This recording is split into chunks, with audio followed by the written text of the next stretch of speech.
Hi everyone, my name is Kate O'Connor, a graduate student at the School of Public Health, University of California at Berkeley.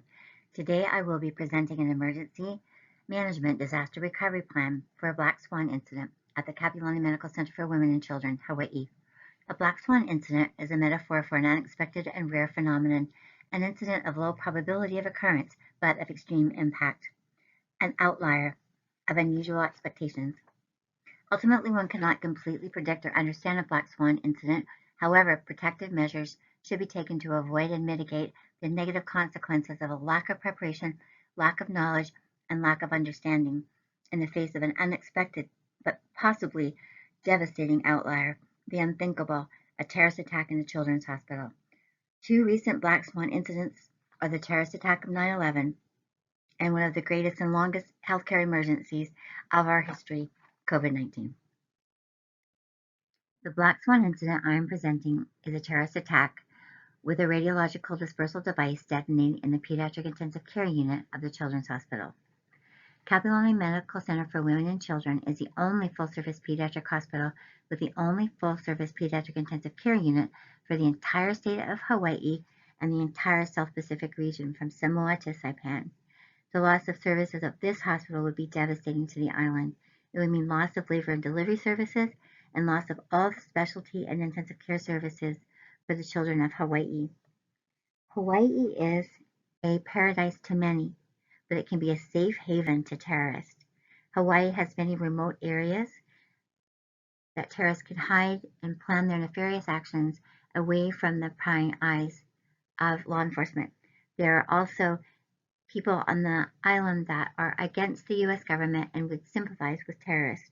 This is the reason that FEMA and the emergency management agencies of Hawaii suggest that it's important since 9/11 that hospitals need to plan for the unthinkable, a terrorist attack on the Children's Hospital. I'm a pediatric critical care nurse practitioner who has run the pediatric intensive care unit for years, and I am aware how wonderful prepared we are to weather all the many natural disasters that is visited upon Hawaii, and we have done well since we've opened the doors of the Children's Hospital in 1890. But I'm also woefully aware that we are unprepared for a terrorist attack. It is a revered and loved and deeply respected institution, one that deserves the protection of the best possible emergency preparedness plan against the black swan incidents of a terrorist attack, a dirty bomb.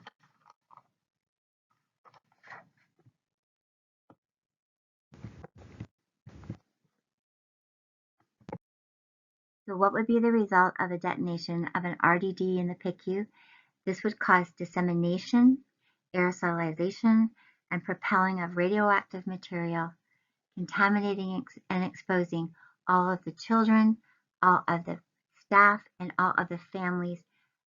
Because of the explosion would blow out windows, this would also be spreading out into the community. The health impacts of radiation contamination could be affecting the population's health for years to come. A radiological dispersal device is a weapon of mass disruption. It will disrupt the normal activities of the community. This is the objective of the terrorists, to disrupt our way of life. Because of the mass casualty incidents, it will overwhelm our local resources, our hospital resources, and we will have to call upon our state and federal partners for a collaborative response in order to safely triage, decontaminate, treat, and transport our patients to safety. It is very likely that the hospital's resources will be completely overwhelmed by this terrorist attack, and we will quickly need to reach out for our local support teams and likely reach out to our national and our federal partners in order to meet the challenge of this terrorist attack. The hospital response to this emergency will be guided by our concept of operations plan. The first 100 minutes and the first 100 hours after a bomb detonation in the pediatric intensive care unit are crucial. Response efforts must be immediate, targeted, well thought out, well planned, and well executed in order to respond and rescue the most lives, mitigate the most disaster, and keep the most people safe. This is a time of great confusion and chaos because of the fear and trepidation about radiological contamination and possible biological terrorist agents as well, smallpox and anthrax. The blast injuries itself will cause mass casualty that will quickly overwhelm our hospital response and likely our local emergency support services, and we'll be immediately moving to alert our state and federal partners to match resources with us and move to safely triaging, decontaminating, transferring our pediatric patients out to our receiving hospitals, as well as evacuating safely the hospital, keeping the surrounding community safe. After those actions have been completed, we will then enter into a critical evaluation of our response. How well did we meet the challenge? How many lives were we able to protect and save?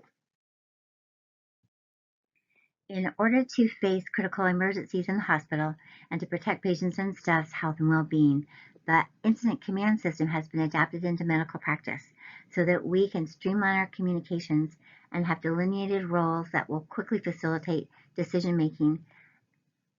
We also need to be able to expand our incident command in order to accommodate multi-agent support. With a mass casualty incident with a radiological dispersal device, we are going to need support for surge care, decontamination, field hospital setup, as well as fatality management, damage assessment, transfer of all of our patients safely to receiving hospitals, laboratory services, as well as radiation level assessment. We're going to be able to have an incident command system that is able to expand in order to accommodate all of our multi-agencies and then to downsize as we move our efforts to recovery.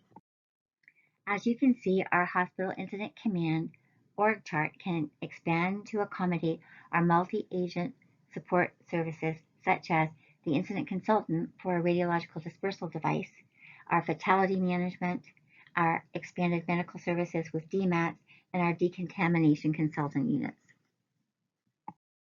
Beyond the initial rescue phase, a short-term recovery plan will be put in place to restore and integrate all of the services necessary to return the community back to its quality of life and maintain its health and well-being. Basic needs of food, water, and shelter will be restored. There will be ongoing, clear, and consistent, accurate public information regarding the disaster and community safety, ongoing crisis counseling, ongoing human services, safety and security will be continued, and restoring of all of the pediatric services. Capital Medical Center for Women and Children will be working with all of the local hospitals that were receiving hospitals and returning all of our services back to their baseline. The short-term recovery plan will also include opening up the airports at all of the surrounding structures and businesses close to the hospital, as well as safe removal of all of the radiological contaminated items. In order to meet this challenge, there will be comprehensive and targeted education for all of the staff of the hospital. High-level education and training on a biannual basis will be mandatory and will be delivered as online educational programs that are accessible 24/7, as well as for the clinical staff, there will be high-fidelity simulation training. The comprehensive clinical training will be available to all of the hospital staff, targeted directly to what their roles are. So there will be clinical and acute care staff, as well as general physician staff, ancillary staff, and as well the leadership staff. The most important aspect of the plan was the coordination of multi-agency supports and being able to collaboratively and cooperatively work with these agencies.